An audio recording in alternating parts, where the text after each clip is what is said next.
Eh bien, nous avons fini les premières réparations sur la cuve du réacteur et nous savons maintenant que nous avons un processus de réparation, que ça ne marche pas que sur les maquettes, que ça marche vraiment sur la cuve.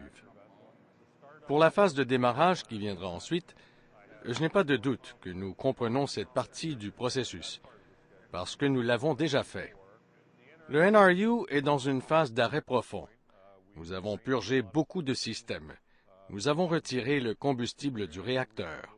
Nous avons retiré l'eau lourde du réacteur et ça va prendre un travail immense de tout remettre en service.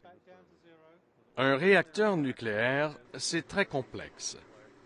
C'est composé d'un grand nombre de systèmes et pour remettre le NRU en service, il faut remettre tous ces systèmes en service de manière séquentielle.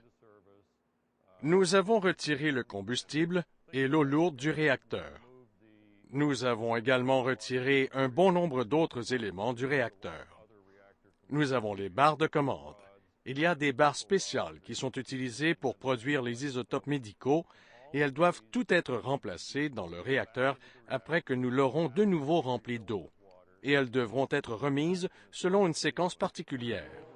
Il faut suivre plus de 1000 étapes pour remettre le réacteur en service, et chacune d'elles est couverte par une procédure. Nous devons connaître la configuration de chaque système à tout moment, au fur et à mesure que nous faisons les changements et remettons le réacteur en service. Une équipe travaille depuis septembre à établir le plan de redémarrage.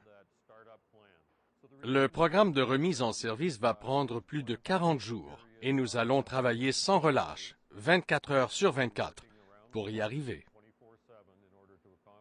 La dernière fois que nous avons fait face à une situation semblable, c'était vers 1991. Nous avions dû faire des travaux d'entretien importants sur le réacteur même. Bien sûr, à l'époque, il avait 20 ans de moins, et nous faisons plus de travaux d'entretien cette fois-ci. Il y a en fait plus d'activités prévues qu'on en avait prévu pour cet arrêt.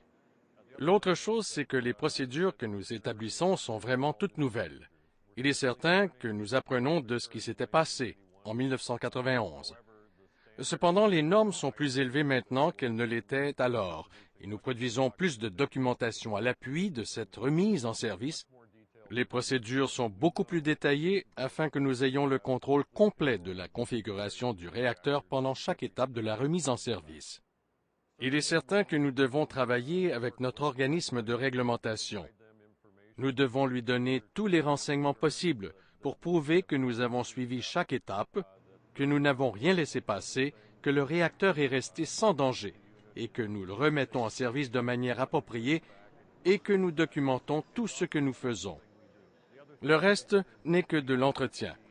L'exploitation du NRU ne laisse pas beaucoup de temps à l'entretien, donc, pendant cet arrêt, nous effectuons beaucoup de travaux d'entretien préventif qui auraient été très difficiles à planifier pendant que le réacteur est en service.